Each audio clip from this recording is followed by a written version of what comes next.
Hello and welcome to another episode on Maros Bonsai channel. Today I would like to continue with a series of videos on collecting from the wild. I always wanted to expand the series with a few other videos regarding where to find suitable trees, how to find them, how to spot them in the wild. Let me start with this episode. I have these questions quite often. Why, where and how to find the trees? Main reason is that with collecting tree you are saving quite a lot of time. It doesn't make sense really to collect tiny trees, so it's much better to focus on the trees which have certain diameter. It's up to you to decide from which diameter it makes sense for you, how big trees you are able to collect, how small trees you are willing to take with you. It of course depends on the quality of material you are able to acquire.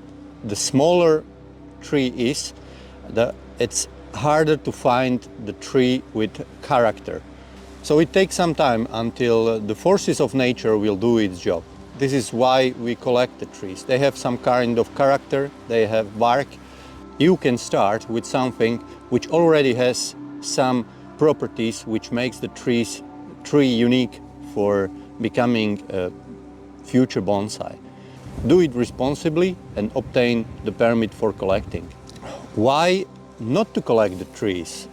Also there are some good reasons why not do it.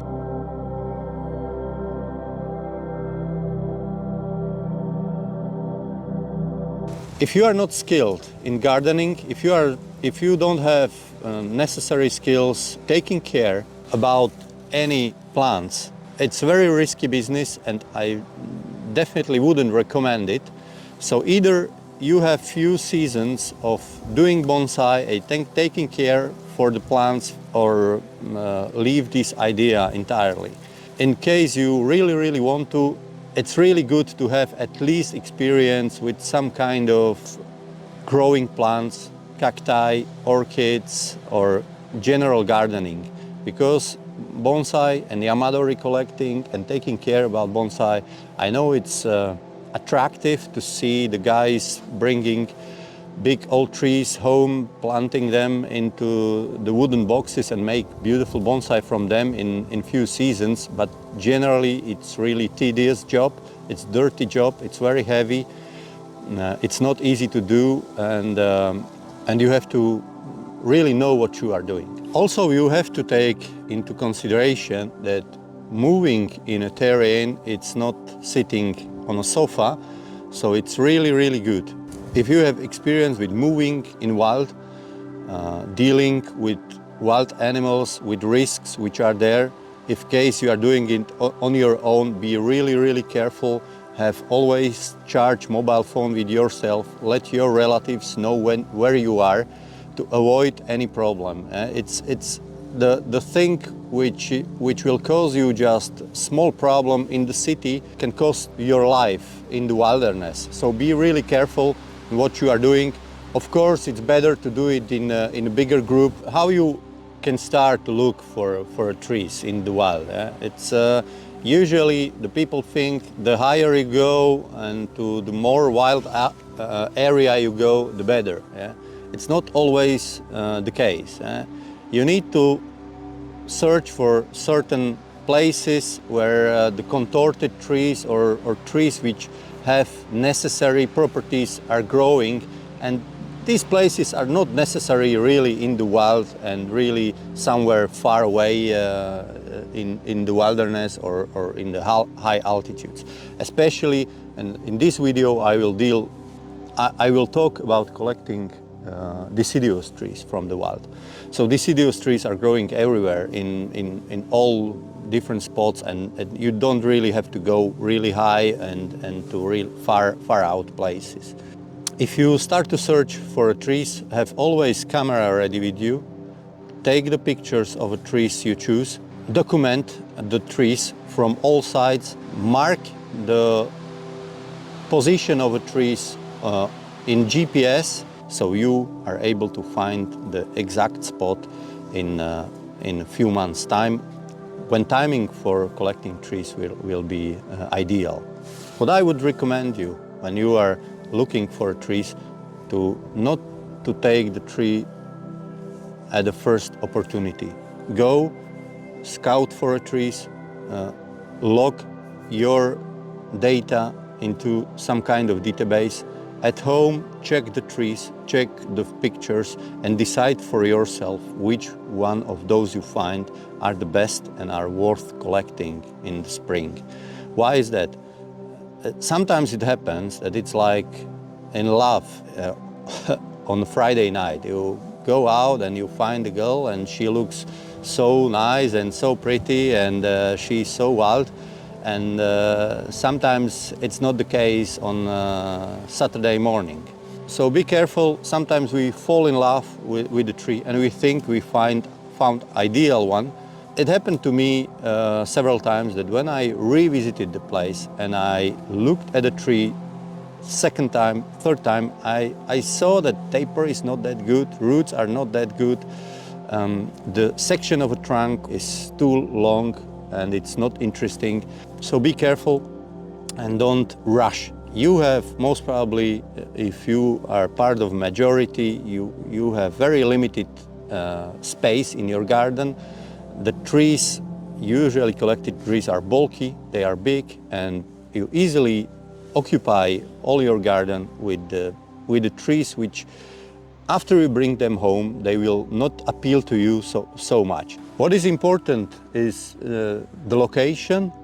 If the location where you are finding the trees is ideal for trees which have certain character, if they have enough water but not too much, if they have sun but maybe not too much, if there are some kind of extreme weather conditions in the winter, or they are exposed to some kind of extreme wind where the geography of the place is changing.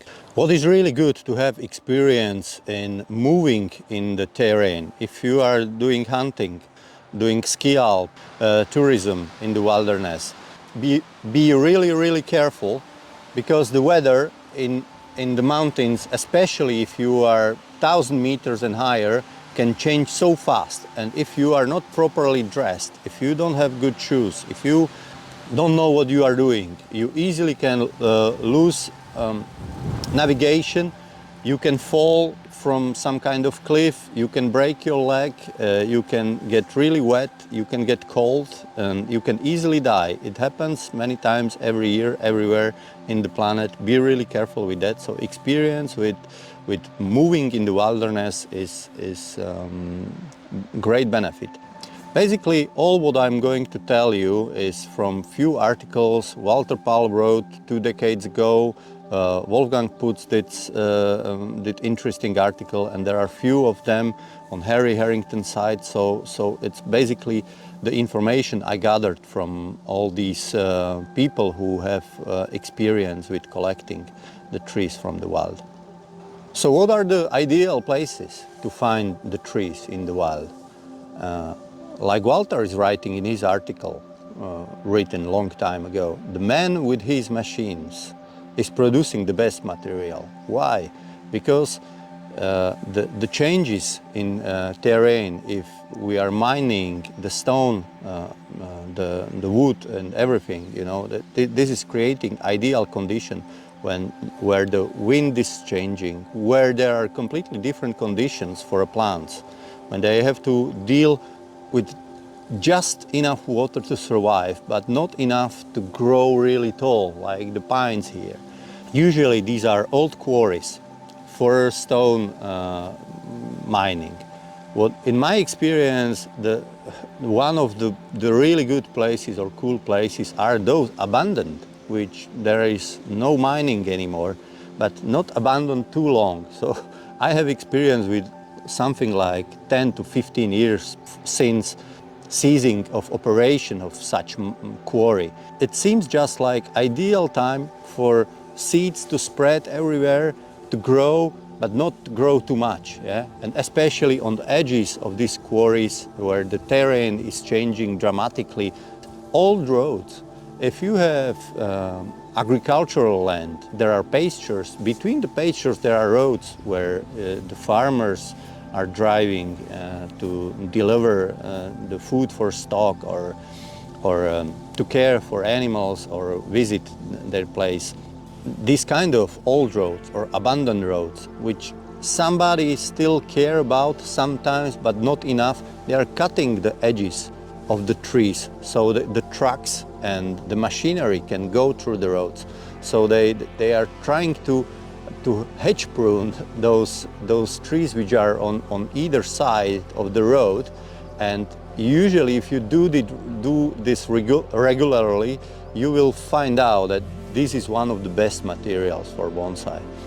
Also, if we are talking about agricultural land and the pastures, if you have animals coming to those places and these animals are grazing the trees from other side, it's almost ideal place. The grazing animals are really good if they are cows or wild animals like deers or other animals. It's really helpful because they graze fresh tips of the trees, and sometimes, in case you are very lucky, I haven't been so lucky, but if you are lucky, you are able to find a place where the trees are literally grazed to shape of topiary, yeah, like bonsai. The hunters usually say this place is like with bonsais because they have beeches or other trees which are shaped into ball shapes by deer.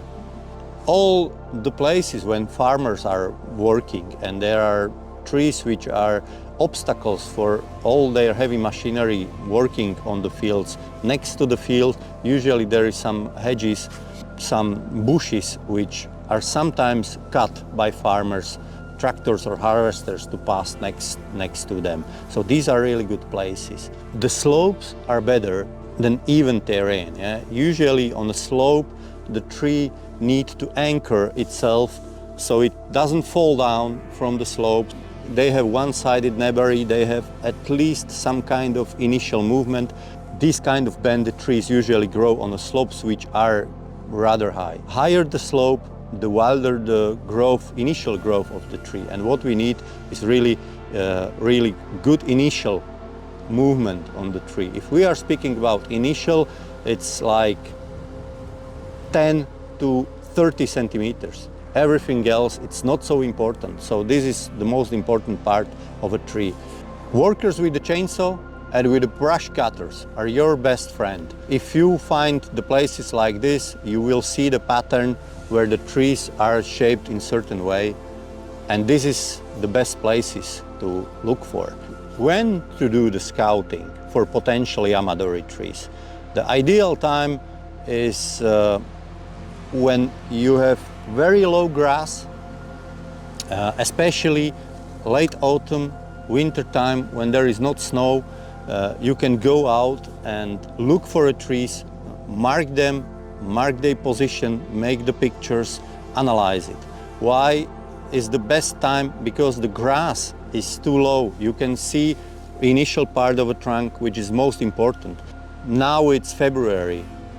In 2 months' time, here will be 30 centimeter grass and you will not see the initial part of a trunk. It will be much harder. Of course you can scout for trees in the summer.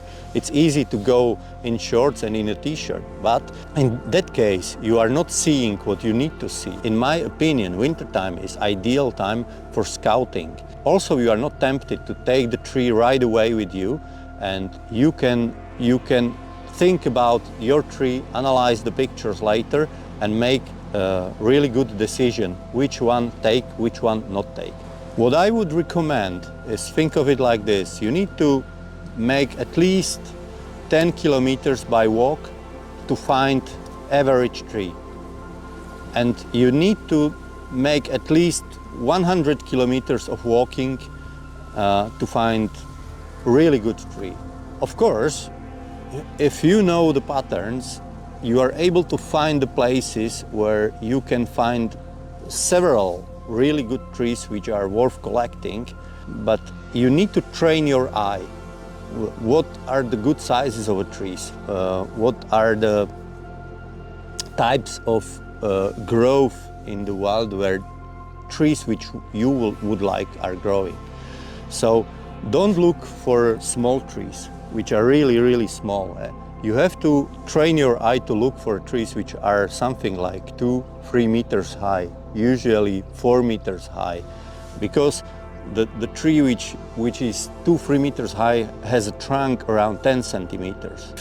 If it was grazed several times, it could be much lower and much thicker and could be much older. Depends on the species. For example, Cornuses could be really thick and very old. It depends. You need to train your eye for this. So what we are looking is initial movement of a trunk. I will show you a few trees. We are looking for a root flare. It's better if tree already has ideal or very good spread of the roots, so you don't have to apply any kind of air layering. If you are going to do the naturalistic tree, it's good if already splitting into subtrunks, which will create the character of the crown. Of course, you can look for single trunk with ideal taper, but this kind of trees are very rare. In Deciduous Bonsai, I don't really think this is the way to do it, to look for ideal tapered trunk with ideal movement and make idealized Japanese style bonsai. Look for trees which have good root flare, initial movement of a trunk, and the trees which are splitting into subtrunks, which will create some interesting future shape of your tree. You have to understand that if you are collecting tree from the wild, usually it could have some damage from the animal, so it could be hollowed, there could be dead wood, wounds. In case you would like to have smooth trunk without damage, also this game is not for you most probably. What is also worth taking into account is that if you have trees which in summer are growing in really deep grass, tall grass, the grass during the year is really wet, during the spring and autumn, and the wet grass around the trunk usually creates bark.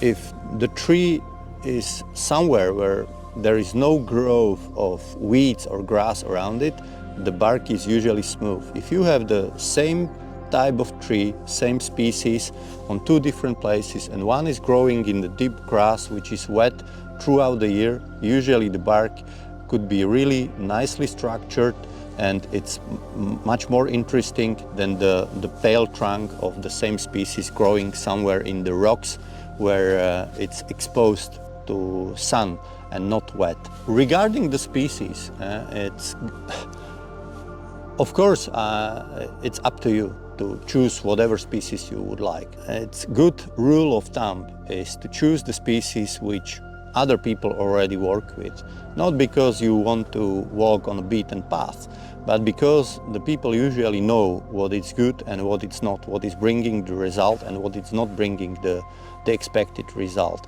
Don't go for species which has really huge leaves. Of course, I know if you are new to the hobby and you search internet, you Google the pictures and you see, yeah, okay, there are a lot of maples, there are a lot of hornbeams and so on. Prove to other people that you are new, you know what you are doing, you are like John J. Rambo, and you are going to collect the castagna or some kind of tree with the huge leaves, and you will bonsai it and you will make it work. Usually it will not happen. So it's not recommended to do the Rambo style on species. Stick to those which work well, which we know, which make the leaves smaller if grow in the pot, which are growing well in the contained space of bonsai pot, which is behaving predictably, which are having good reaction to any bonsai technique we need to apply on this tree. You need also to be patient. When you collect a tree, forget it that you will make a bonsai of it in less than 5 years. You need to re-establish after bringing it from the wild. It usually takes between 1 to 2 seasons, sometimes 3, 4 seasons, even more. It will take the time when you can take some kind of bonsai tools and work with the tree. Bonsai and Yamadori collecting, it's not sprint, it's marathon, so you need to pace accordingly. Let's look at a few of the trees. You can see, for example, the tree like this. It's really small, multiple trunk. This is ash. If you like really small trees, you need to dig. You need to check the roots, what the roots looks like. And if you are lucky, you can find something which is worth collecting. But this is really small one.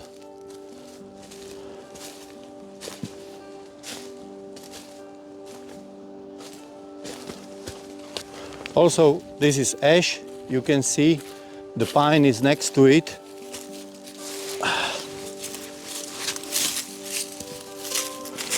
So what I'm saying, that what is most important is these initial few centimeters. It could be 10, it could be 15, 20, but not more.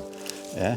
So here is some dead branch, here is potential uro and subtrunks which are splitting. So you need, your future bonsai will be something like this high, yeah? Not higher.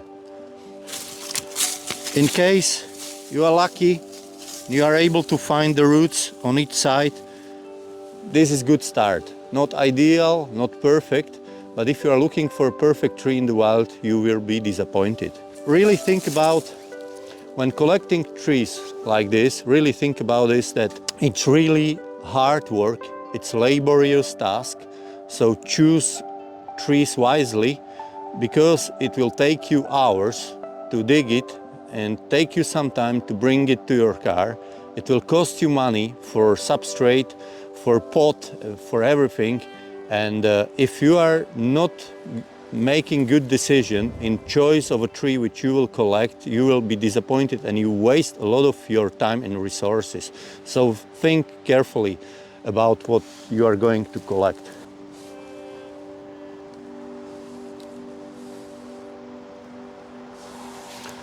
Also, this is potential candidate, yeah?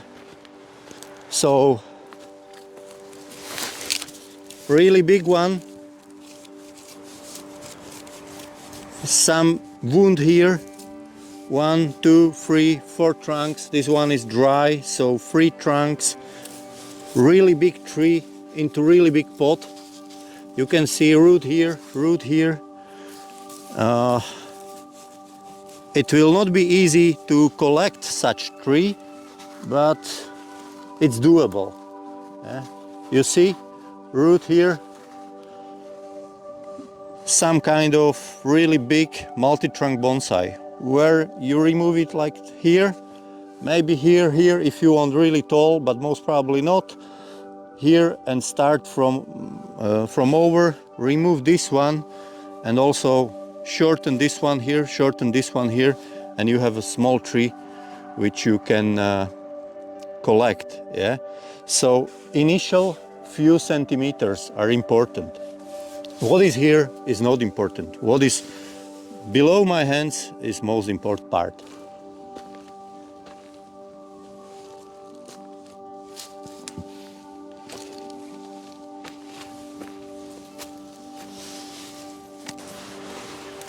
So this is also interesting tree. So you can see the grass is really low, so you can clearly see everything. There are no bugs, there are no spiders, there are no mosquitoes, so almost ideal time to scout for a tree and collect it in the spring or autumn when the time is ideal. So you see the movement of this tree. Why it's growing like this? Because this is edge of the quarry. So the wind is really strong. It's pushing the tree. The light is there is nothing else growing. So the tree is growing where the light conditions for his branches are ideal, and trunk has some water. It's feeding and this is what is happening. Yeah? So again, initial, let's say 30 centimeters are important. Remove here, here, here, and you can work. Also, if you are looking for small trees, this is also a possibility. Yeah? Very small, but usually it's not worth to take the tree like this, because it's only like 2.5–3 centimeters. What makes people think that this is ideal tree sometimes that it has some branches, yeah, but the branches are not making the tree. You will grow your branches. What you need is the trunk and some kind of splitting and initial movement in the tree.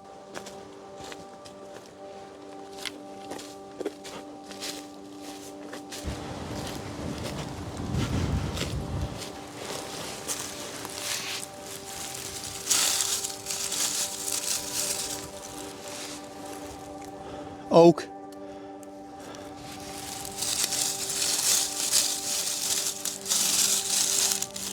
You see the bark, it's growing in the leaves and in the grass in the summer, so it's really the bark is amazing, yeah, on such small tree. This is very rare. You rarely have so small trees with such good bark. Again, if I would want to collect some small tree,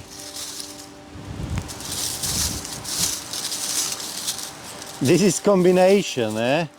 This is oak and this is ash. 1, 2 growing next to each other.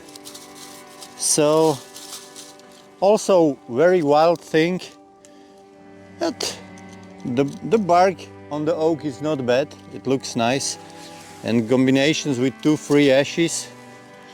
I know it's unusual, but it makes sense for a small tree. Cut here, make a small crowns.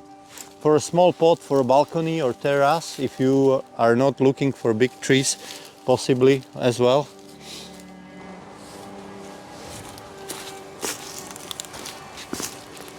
Again, what we are looking for, yeah? Dry,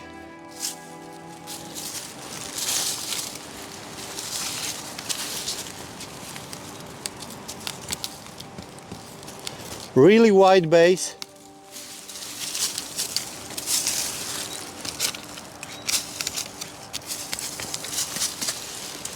you see, it's easily 10 centimeters wide, yeah? So this is dry, but it's tapering, yeah? You can see up here it's maximum 4 centimeters. So of course you can do something like elegant tree. Keep this one, chop here, the small crown here, and the crown from up here. But the really wide base, if you put it into pot which is shallow, like 8 centimeters, it would be in 5 years you can make really good bonsai from this one. Another oak. Unfortunately, it's growing too close to this big pine.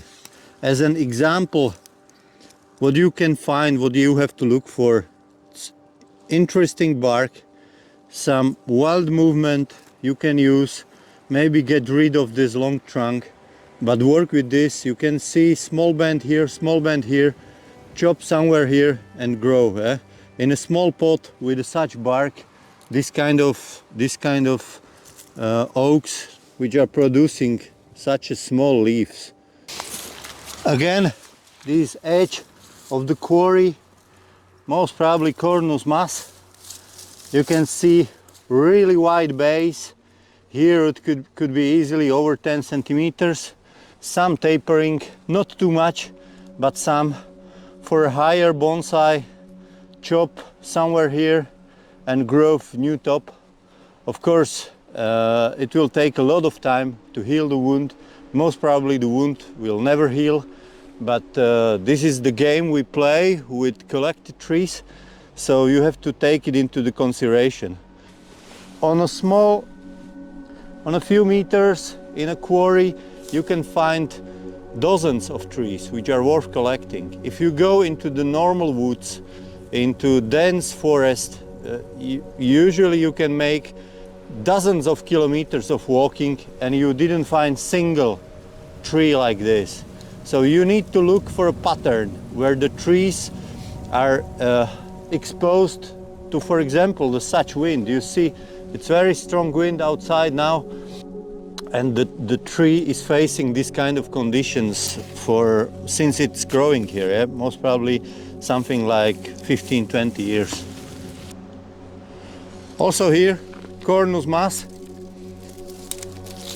almost falling down,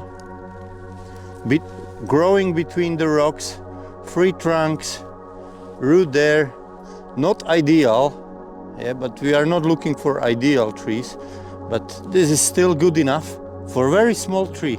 You see, this is like 5 centimeters, not more, where the tree is splitting into subtrunks, and you can grow something from this. What I forgot to say, that we are looking for interesting trees and not really for very awkward trees. Sometimes the enthusiasts are falling for a trap, and if they see the movement, they see that any movement, they think any movement is good movement. Yeah? This is example that not any movement is good movement. You see this tree is growing from a steep slope of the hill.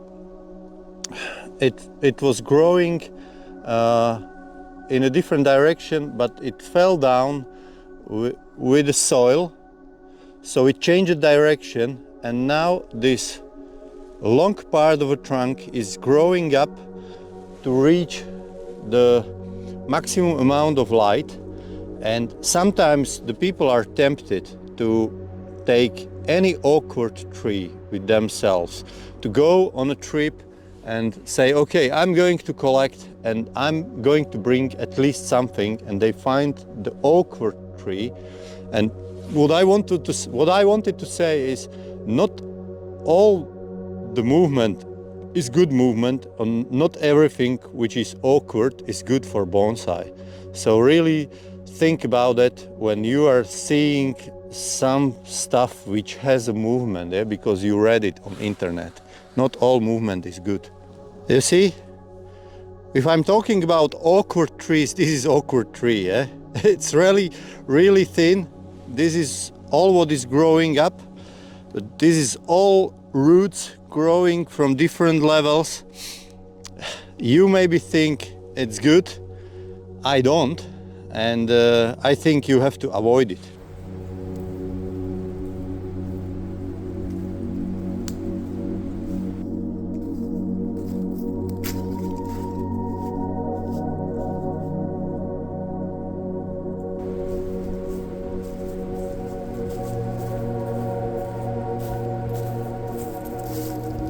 Sometimes, if you are starting and you are new to the hobby, less drama in the tree is better, because if you choose too wild tree, very complicated movement, complex movement, you will not able to deal with all the requirements to design properly this tree. So think about it, and sometimes less dramatic is and less awkward is better for you if you are starting, so you can handle the complexity of collected material.